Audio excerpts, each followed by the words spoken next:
Hello नमस्कार, आप सभी का स्वागत है मेरे चैनल कोड से में।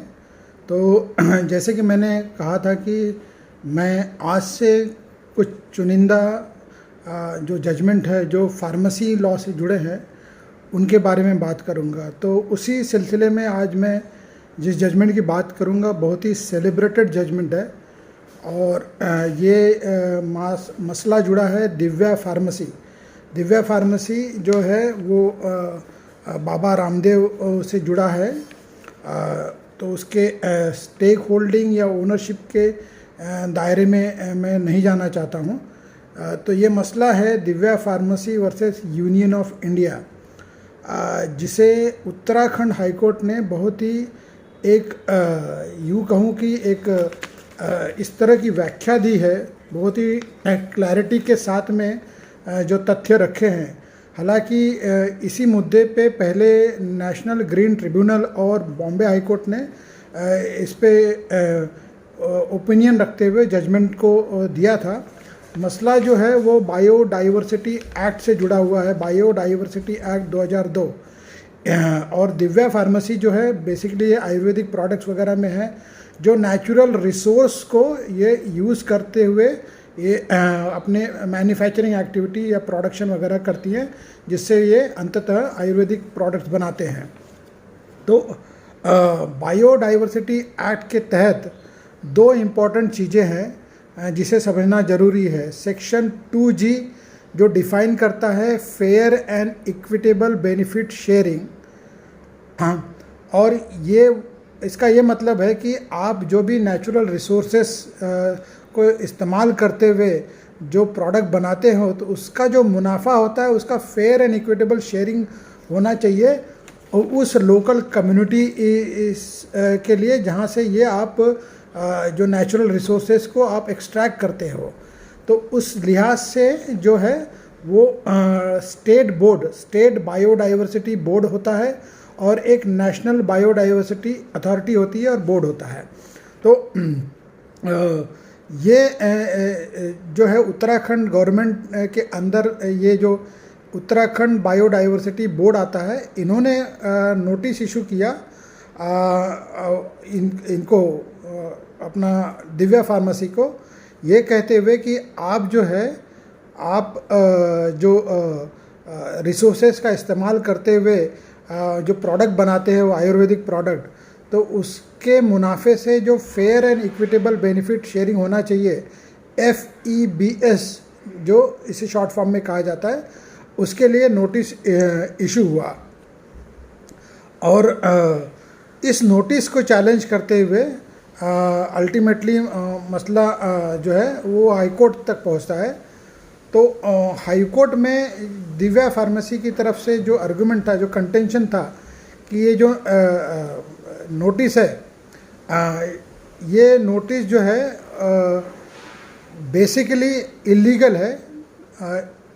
कारण ये है कि ये जो नोटिस है under section 21 of the national biodiversity authority के सेक्शन 21 के तहत ये जो है यही अथॉरिटी इशू कर सकती है, क्योंकि अप्रूवल सेक्शन 19 और 20 के अंदर होता है, जो टर्म्स एंड कंडीशंस होते हैं। तो अप्रूवल जो ग्रांट होता है वो सिक्योर करता है benefit arising out of the use of the access biological resources. तो वो इस लिहाज से UBB यानी कि उत्तराखंड बायोडाइवर्सिटी बोर्ड जो है, इनका कोई लोकस नहीं होता है ये नोटिस इशू करने का, और इसलिए ये जो FEBS नोटिस है जो इस अथॉरिटी ने, ये जो बोर्ड है उत्तराखंड की, उन्होंने जो नोटिस इशू किया है वो अपने आप में मान्य नहीं है, वो गलत है और वो इलीगल और अनऑथराइज्ड है, मतलब विदाउट एनी जुरिसडिक्शन इशू किया गया है। दूसरा जो कंटेंशन था जो दिव्या फार्मेसी की तरफ से रखा गया था, उनका कहना था कि ये जो नोटिस जिस पर्सन को इशू किया जा सकता है वो वेल डिफाइंड है, यानी कि पर्सन जो है सेक्शन 3 सबसेक्शन 2 जो एक्ट है उसके अंदर डिफाइन किया है। दो तरह के पर्सन होते हैं, एक नेचुरल पर्सन होता है और एक लीगल पर्सन होता है। तो ये जो FEBS का कॉन्सेप्ट है वो अप्लीकेबल है उन पर्सन के खिलाफ, यानी कि आप नोटिस जो है शेयरिंग नोटिस जो है बेनिफिट शेयरिंग नोटिस जो है आप इशू कर सकते हैं उन्हीं 2 पर्सन को जो इस एक्ट के अंदर सेक्शन 3(2) के अंदर डिफाइन किए गए हैं। और वो कौन है? नेचुरल पर्सन और लीगल पर्सन। नेचुरल पर्सन क्या है?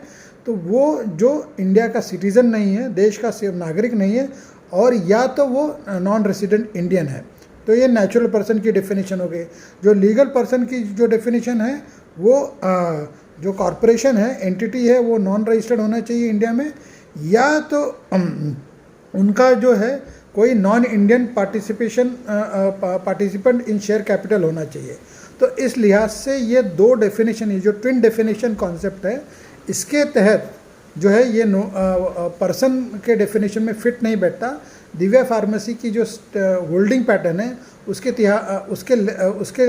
तहत ये होल्डिंग पैटर्न जो है कम्प्लीटली इंडियन ओन एंटिटी के हिसाब से आती है। तो इसलिए ये नोटिस जो है अपने आप में गलत है, इलीगल है और विदाउट जुरिस्डिक्शन है, और इस लिहाज से इसे खारिज होना चाहिए।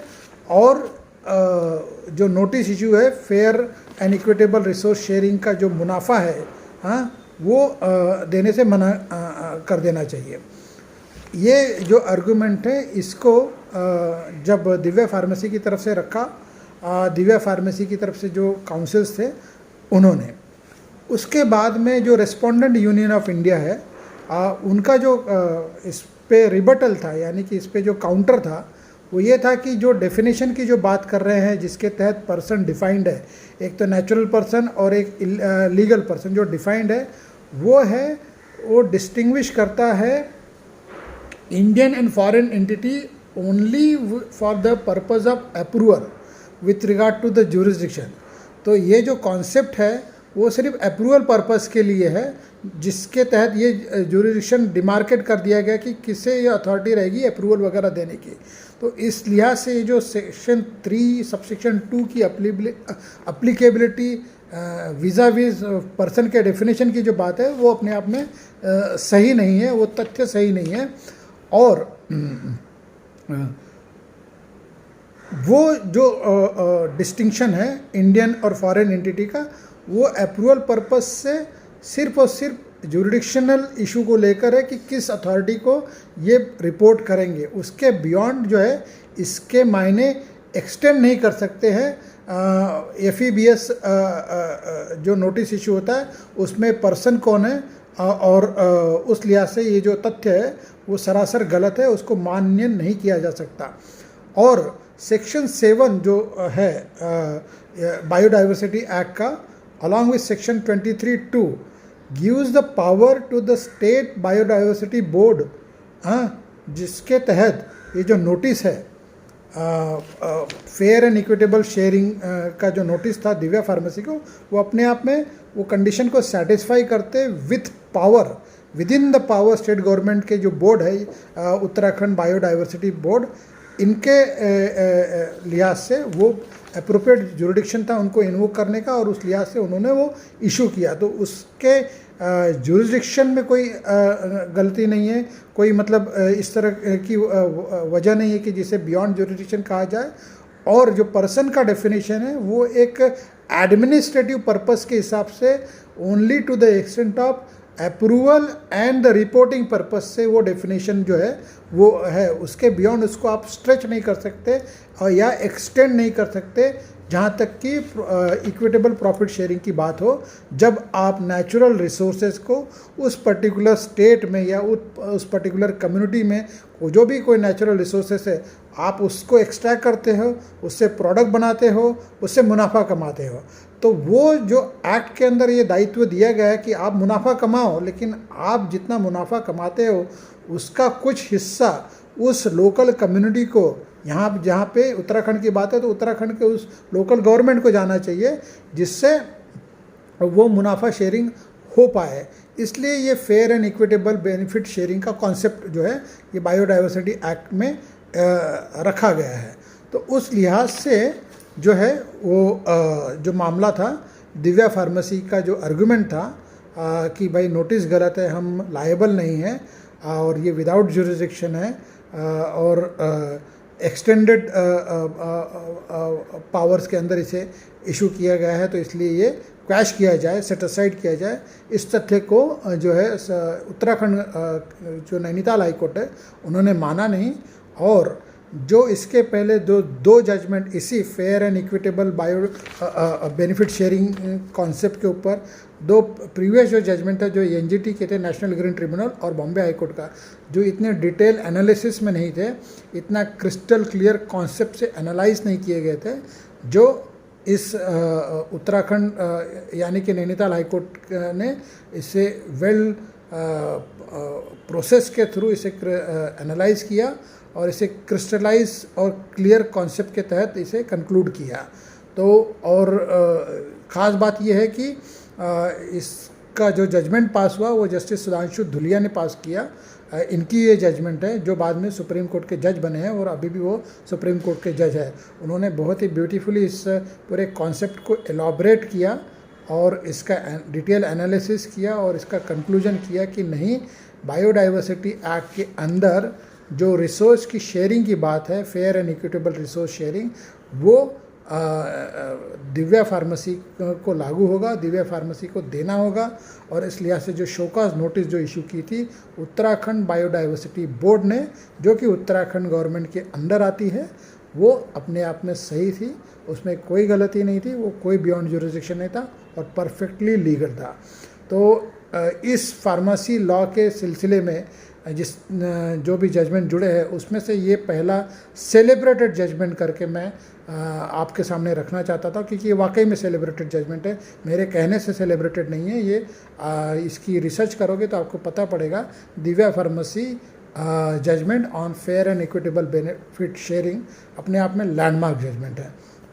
तो इसी लिहाज से मैंने ये आज वीडियो बनाया। उम्मीद है आपको ये वीडियो पसंद आया हो और आप मुझसे जुड़े रहेंगे, आप अपना सपोर्ट मुझे देते रहेंगे। इसी रिक्वेस्ट के साथ मैं आज का वीडियो समाप्त करता हूँ। फिर कल मिलूँगा इसी सिलसिले को आगे बढ़ाते हुए दूसरे एक जजमेंट के बारे में जो वापस फार्मेसी लॉ से जुड़ा है।